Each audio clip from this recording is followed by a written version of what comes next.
Continuing with my modified chronological order, I hopped into the Malevolence arc. The 3 episodes I watched were from Season 1, Episode 2, Rising Malevolence, Episode 3, Shadow of Malevolence, and Episode 4, Destroy Malevolence.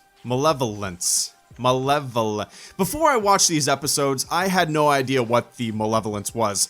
People kept telling me to watch it, I had no idea what it was. Honestly, I thought it was someone's name. But I quickly found out that it was the name of a separatist flagship, a big hulking heavy cruiser equipped with 2 ion cannons and 500 turbo lasers, a giant menace in space. In my other 2 Clone Wars videos, I don't think I've mentioned how much I like the beginning narration. Instead of a text crawl, we're given a frantic, almost news report in the fashion of 1940s World War II newsreels. I love the way every episode is set up with that. Rising Malevolence, Season 1, Episode 2. Jedi Master Plo Koon, who sounds just like Bane, and I'm sure that's been pointed out a billion times, is on board the Triumphant and has located the Malevolence. General Grievous and Count Dooku are on board the Malevolence. They're jamming the Triumphant's communications. The Malevolence fires their ion cannon at the Triumphant, which knocks out all their power on the Republic ship. The ion cannon is a huge player in this entire arc. It's the BFG, it's the weapon system that is the most problematic to the Republic fleet in this arc. When the Malevolence knocks out the Republic ship's power,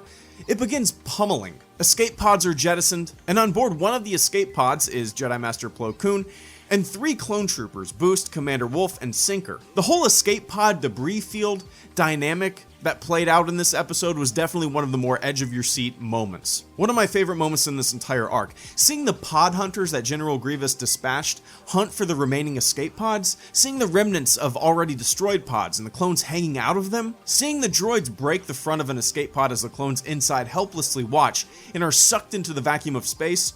It was like a horror movie, sitting there, hearing the monster outside, waiting, hoping to not be discovered.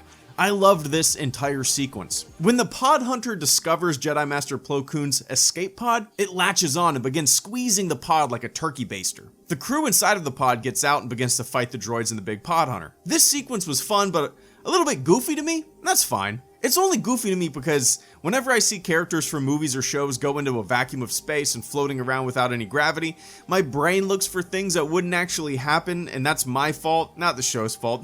It's dumb as hell, I know. This is Star Wars, a series where spaceships fly like they're in the Earth's atmosphere and there's sound in space. But it's a part of my goofy brain that I can't shut off. It doesn't make me dislike this scene at all, though. It was a really fun scene. I loved seeing the Jedi toss one of the clones with the Force, stopping the clone in mid-flight. Clone turns around and fires at the droids from behind. That was pretty great. Earlier in the episode, when the ion cannon fired at the Republic ships and shut down their power, this alerted Obi-Wan, Mace Windu, Yoda, and Palpatine. They then told Anakin and Ahsoka, who were in a nearby system, to go look for survivors. The 2 of them come and rescue Jedi Master Plo Koon and crew. In Star Wars fashion, Anakin shuts down their ship and floats in the debris field, hoping to blend in, hoping to not be detected by the Malevolence, but a droid was still turned on in their ship, a medical droid to be exact, which alerted the Malevolence to their presence. Luckily, they were able to jump into hyperspace. I liked this episode a lot. I loved the escape pod hunt. That was great.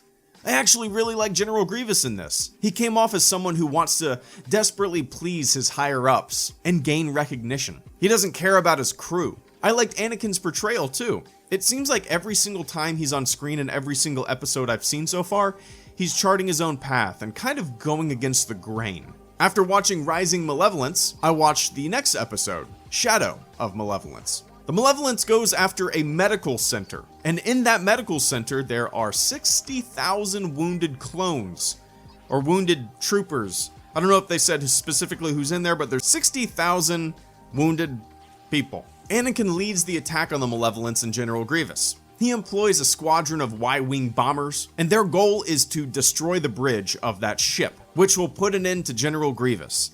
The scene of the Y-wings pursuing the Malevolence was really well done. Y-wings drop left and right. I think after all is said and done, half of the Y-wing crews were dead, and the remorse that Anakin feels for that is on display. Really well done. The goal of blowing up the Malevolence's bridge was put into question by Ahsoka and Plo. Anakin shifts his gears. and orders everyone to attack the ion cannon. Once the ion cannon goes, the biggest threat to the entire fleet kinda goes away, and the eventual main attack will be a bit easier. I liked the simplicity of this episode. Medical center is about to be attacked, stop the attack. It was a pretty straightforward sequence of events. My favorite part of this entire episode was when Anakin was convinced, or maybe convinced himself, that a change of course and tactics was needed. He's a rule breaker, he's not much of a follower. And while that is sometimes necessary, it's what will eventually get him in trouble. There's an evolution of character that we're seeing. While the prequels could only give us a brief glimpse, the Clone Wars has way more room and time to explore the change of personality. There are more opportunities to explore motivations, regrets, desires, all that kind of stuff. That's one of the main aspects of this series that I'm most excited to see. The progression of characters that I know, but want to know more about. After I watched Shadow of Malevolence, I watched Destroy Malevolence. Out of the 3 episodes that I watched this morning, this one is probably my least favorite. That's not to say that I didn't like it, but I just thought the previous 2 were more tight in story, a little more serious, a little more focused. So the Malevolence is on its last leg, but there's a reason that the Republic won't finish off the job. It turns out that Senator Amidala was heading towards the area because she thought she was going to go to a negotiation with a banking clan. Yeah, alright, so a senator, a highly respected member of the government, heads into space far from home with no security, no escort, no one by her side other than C-3PO. It seemed pretty convenient for the plot, but hey, maybe. Once Anakin learns that Padme is being pulled towards the Malevolence by a tractor beam, he decides to stop the attack.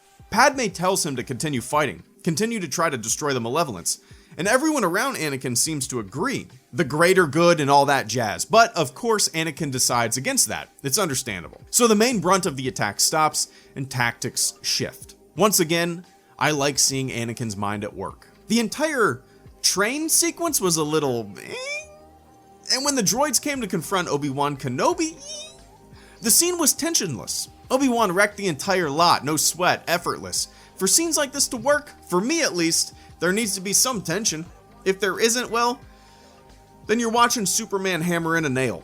My favorite moment in this episode was when the Malevolence smashed into a moon. Anakin plotted a course into the navicomputer for the ship to destroy itself. It was clever. It was a neat way for the menacing enemy ship to be destroyed rather than just blowing it up. A little computer trickery, a little droid humor through their realization. The moments leading up to the impact, the waiting, the inevitable, it was really great.